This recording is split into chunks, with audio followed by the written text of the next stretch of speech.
Magandang hapon sa inyong lahat, guys. Eto na naman ako. Gumagawa kami, guys, ngayon ng turon. Isa pa ito, guys, sa mga order sa amin. May nag-order sa amin, guys, ng turon. Doon, sa Legazpi. Dadalhin ito mamaya ng anak ko sa Legazpi, guys. Kanila itong order. So, ayan. Binabalatan ko na, guys, ang aming saging. And then mamaya, babalutin ko na siya, guys, ng lumpia wrapper. Yan.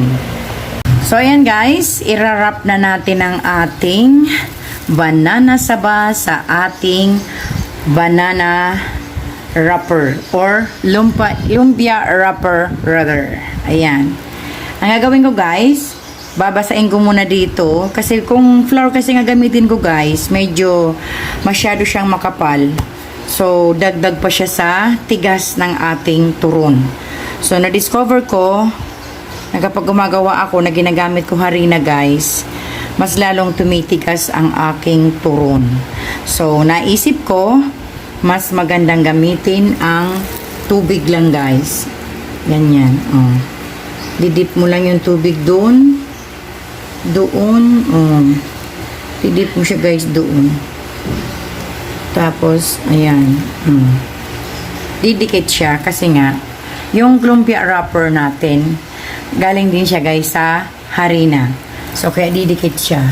Ito kanina, guys, yung binalot ko, and which is, hindi ko siya nagustuhan kasi pangit tingnan. Mas nagustuhan ko yung ganito. Malinis tingnan. So, lahat na lang gaganyan gagawin ko, guys. Ito yung hinubakan ko kanina, oh. Nilisan ko yung kanina, guys, ang balat.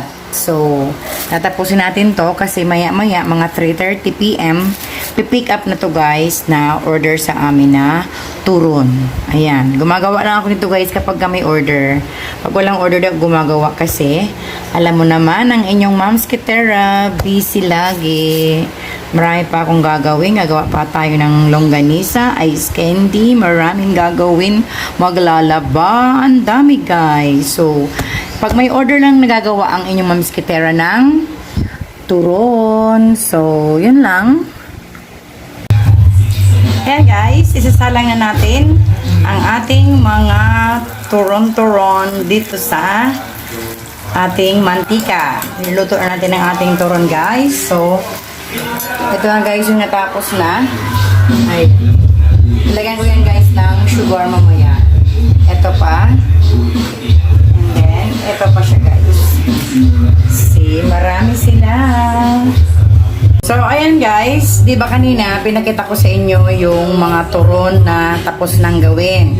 So, ang dami nila, guys. So, pasensya na kayo kasi hindi ko sa inyo napakita na lagyan ko sila ng ang arnibal sa ibabaw. So, itong natira sa amin ng mga, kumbaga, mga reject to, guys. Mga maliliit lang. Hindi to pwedeng ibenta, guys. So, ito yung natira sa amin. So, ito, guys, ang lalagyan ko ng matamis.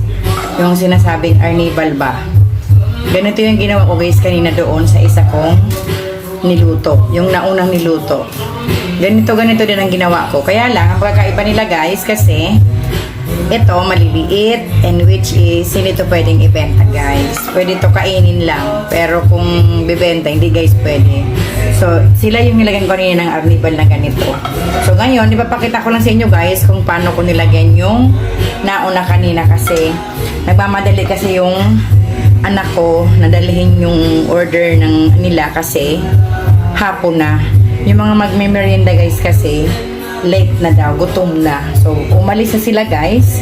Kaya, ayan. Ito na lang ang natira. So, ito na lang ang ipapakita ko sa inyo, guys, na finished product ng aking turon with arnibal. So, maraming salamat sa panonood, guys. At magandang hapon sa inyong lahat. Have a blessed Sunday, everyone. Love you. Bye!